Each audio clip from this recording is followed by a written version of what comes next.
శ్రోతలందరికీ నమస్కారం. Old stories by Bala ఛానల్కు స్వాగతం, సుస్వాగతం. కథలు చదువుతున్నది ఉషాబాల. ఈరోజు మన కథ ఉత్తమ కావ్యం. చిత్రదుర్గం అనే రాజ్యాన్ని కనకసేనుడనే రాజు పాలించేవాడు. కనకసేనుడు స్వయంగా కవి, పండితుడు కనుక ఆయన ఆస్థానంలో కవులకు, పండితులకు మంచి ఆదరణ ఉండేది. చిత్రదుర్గం ఆస్థాన పండితుడైన నరసింహశర్మ ఉద్దండ పండితుడు. ఎన్నో కావ్యాలను రచించి మహారాజుకు అత్యంత ఆదరణ పాత్రుడయ్యాడు. ఇలా ఉండగా ఒకరోజు కవి పండితులు సభలో కొలువు తీరి ఉన్న సమయంలో మహారాజు నరసింహశర్మ వైపు చూసి, మహాకవి, గత 6 మాసాలుగా మీరు నూతన కావ్య రచనకు పూనుకున్నట్టు లేదు. కారణం తెలుసుకోవచ్చునా అన్నాడు. నరసింహశర్మ కాసేపు మౌనంగా ఉండి, ఏముంది ప్రభు, ఒక చెంప వృద్ధాప్యం మీద పడుతున్నది. దానికి తోడు రాయాలన్న ఇచ్చ రోజు రోజుకు నశించిపోతున్నది అన్నాడు క్లుప్తంగా.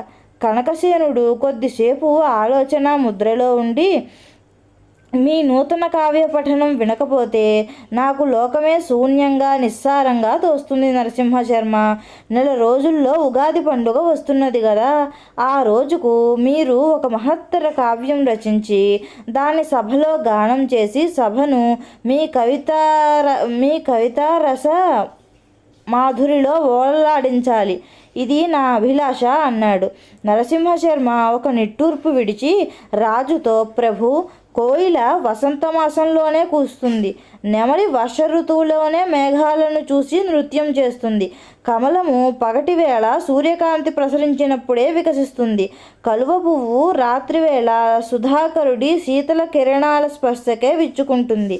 అలాగే కవి మనస్సు స్పందించినప్పుడే సహజ సిద్ధమైన ఉత్తమ కవిత్వం ఆవిర్భవిస్తుందని నా నమ్మకం అన్నాడు. ఇంతలో రాజీవ కృష్ణ అనే యువ కవి ఆసనం నుంచి లేచి నిలబడి, ప్రభు, నరసింహశర్మ గారు చెప్పినట్టు కవికి ప్రేరణ, స్పందన అవసరమే కానీ అవి లేకుండా కవితా సృష్టే జరగదంటే నేను ఒప్పుకోను. కవిత్వాన్ని ఆవిష్కరించటానికి అనువైన వాతావరణాన్ని ప్రతి కవి తనకు తానే కల్పించుకోవాలని నా అభిప్రాయం. తమ సోమరితనానికి, అసమర్థతకు కవులు పెట్టుకునే ముద్దు పేర్లే స్పందన, ప్రేరణ. అయినా మేధస్సు ఎంతో వికసించిన మనలను, అంటే మానవులను, పక్షులతోనూ పువ్వులతోనూ పోల్చుకోవటం తగునా? అయినా ఏ పక్షి, ఏ పుష్పం ఎంత శిక్షణ ఇచ్చినా ఎన్నటికీ కవిత్వం చెప్పలేవు కదా అన్నాడు మందహాసం చేసి. రాజీవ కృష్ణ మాటలు నరసింహశర్మపై ఈర్ష్య పెంచుకున్న తక్కిన కవులకు పన్నీటి జల్లులా తోచింది. వాళ్ళు చిన్నగా చప్పట్లు చరిచి అతన్ని అభినందించారు. అయితే రాజీవ కృష్ణ మాటలు నరసింహశర్మ మనస్సును భగ్గుమని మండించాయి. కోపంతో, అవమానంతో ఆయన మొహం ఎర్రబడింది. ఆయన దిగ్గున తన ఆసనం మీద నుంచి లేచి, రాజీవ కృష్ణ, ఉబుసుపోకకు. ఏదో ప్రణయ కవిత్వం రాసుకునే నీలాంటి వాడికి ఉత్తమ కవిత్వం ఎలా ఉంటుందో తెలియదు. అత్యుత్తమ కవిత్వం కవి మెదడులోంచి కాదు, హృదయంలో నుంచి పుట్టాలి అన్నాడు ఆవేశంగా. రాజీవ కృష్ణ నవ్వి, అయితే కవిత్వం రాయటానికి మెదడు లేకున్నా హృదయం ఉంటే చాలునన్నమాట అన్నాడు కొంటెగా. తక్కిన కవులు వ్యంగ్యంగా నవ్వి కరతాళ ధ్వనులు చేశారు. రాజీవ కృష్ణ మాటల కన్నా కవుల ప్రవర్తన నరసింహశర్మను అమితంగా బాధించింది. ఆయన తీవ్రంగా రాజీవ కృష్ణ కేసి చూస్తూ, ఇంతకు నువ్వనేదేమిటి? 4 రోజుల్లో, అంటే ఉగాది నాటికి కావ్యరచన పూర్తి చేయడం సాధ్యమేనంటావు అన్నాడు. తప్పకుండా సాధ్యమే అన్నాడు రాజీవ కృష్ణ చెరగని చిరునవ్వుతో. అయితే ఆ కావ్యరచన ఏదో నువ్వే చేయరాదా అన్నాడు నరసింహశర్మ. అంతవరకు ఇరువురి వాగ్వాదాన్ని ఆసక్తిగా వింటున్న మహారాజు కల్పించుకొని, ఓ కవిశ్రేష్ఠులారా, నేను పెట్టిన గడువు లోపల మీలో ఎవరు ఉత్తమ కావ్యరచన చేస్తారో వారికి నిండు కొలువులో కనకాభిషేకం చేయించి ఒకరోజు నా అర్ధసింహాసనాన్నిచ్చి గౌరవిస్తాను అన్నాడు. కవులిద్దరూ మహాప్రసాదం ప్రభు అన్నారు వినయంగా. ఆ రోజు ఇంటికి వచ్చిన నరసింహశర్మ ప్రసన్నంగా లేకపోవటం భార్య శాంతసుందరి గ్రహించింది. ఆయన పరధ్యానంగానే రాత్రి భోజనం చేసేందుకు కూర్చున్నాడు. రాజీవకృష్ణ హేళనాపూర్వకమైన మాటలే ఆయన చెవుల్లో మారుమోగసాగాయి. శాంతసుందరి భర్త పక్కన కూర్చుని విసినికర్రతో విసురుతూ, మీరేదో వ్యాకులతతో ఉన్నట్టున్నారు, సభలో రాజుగారు ఏమైనా అన్నారా అని అడిగింది. ఆ సమయంలో పక్కింటి నుంచి తిరిగి వస్తున్న నరసింహశర్మ కుమార్తె మాధవి తల్లి మాటలు విని ఫక్కున నవ్వి, నాన్నగారిని మందలించే ధైర్యం మహారాజుకెక్కడిదమ్మా, రాజుగారి సభలో నాన్నగారు చెప్పిందే కవిత్వం, రాసిందే కావ్యం కదూ నాన్న అన్నది గారాలు పోతూ. ఆయన పైడి బొమ్మలా మెరిసిపోతున్న తన కుమార్తె కేసి లాలనగా చూస్తూ, నువ్వన్నది నిజమే తల్లి, ఈరోజు రాజీవకృష్ణ అనే కుర్రకవి నాతో కావ్యరచనకు పోటీ పడ్డాడు అంటూ ఆ రోజు జరిగిందంతా వివరించాడు. రాజీవకృష్ణ ప్రసక్తి రాగానే మాధవి ముఖం ప్రసన్నమైంది. తండ్రి వెంట రాజ్యసభకు వెళ్ళిన సందర్భాల్లో ఆమె 1-2 సార్లు అతడి ఆసు కవిత్వం విని పరవశించిపోయింది.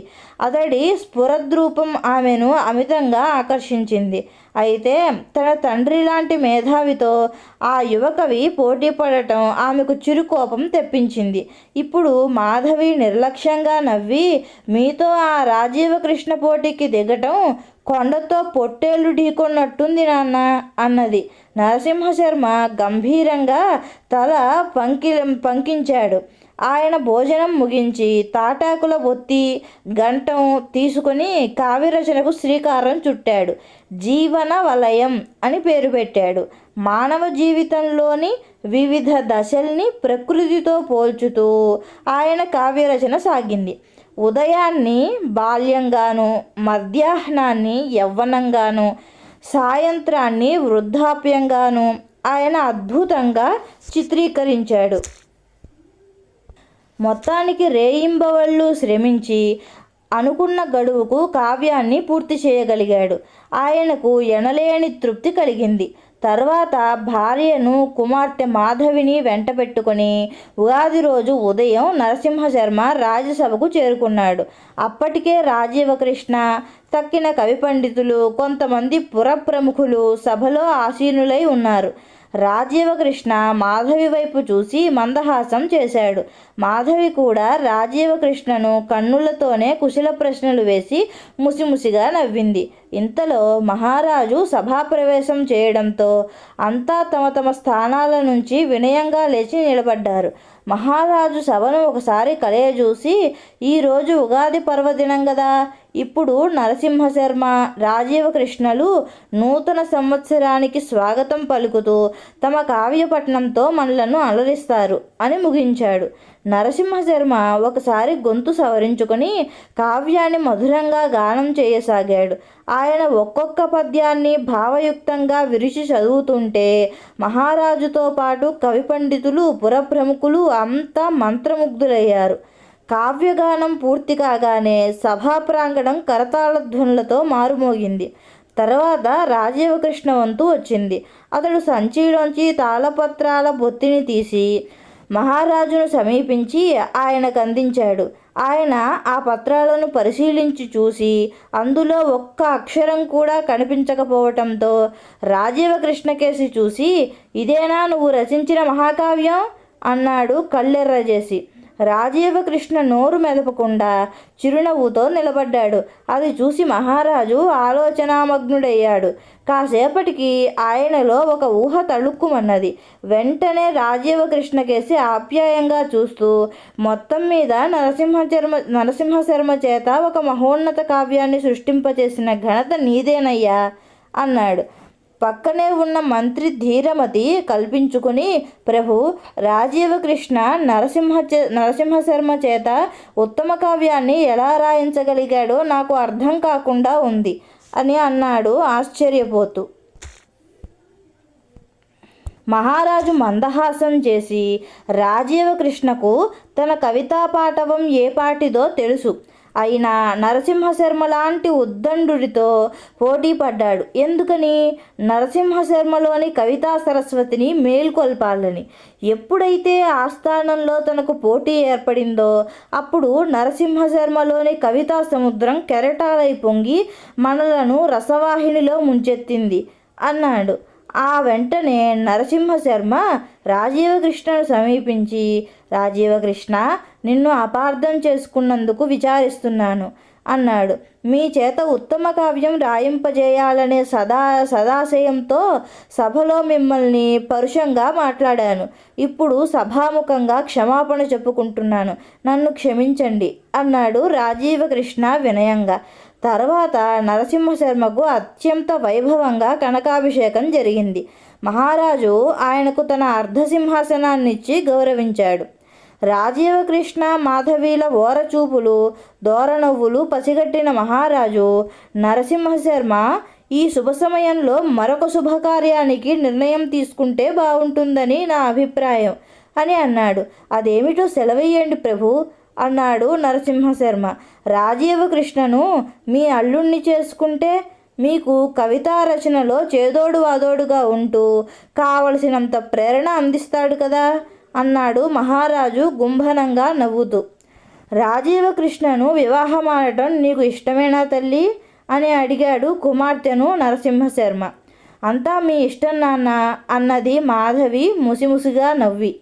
అప్పుడు నరసింహశర్మ రాజీవకృష్ణ కేసి చూస్తూ, ఏమయ్యా, మరి నీ మాటేమిటి అని ప్రశ్నించాడు. తల్లిదండ్రులు లేని అనాథను ఒక సాధారణ కవిని కోరి ఇంతటి భాగ్యం వరిస్తుంటే కాదంటానా అన్నాడు రాజీవకృష్ణ హర్షాతిరేకంతో.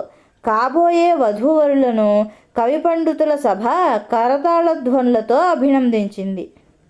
కథ కంచికి మనమింటికి. నా ఈ కథ కనుక మీకు నచ్చినట్లయితే నా ఛానల్ను లైక్ చేయండి, షేర్ చేయండి, సబ్స్క్రైబ్ చేసుకోండి. మళ్ళీ మరొక మంచి కథతో మళ్ళీ మీ ముందుకు వస్తాను. అంతవరకు నమస్కారం.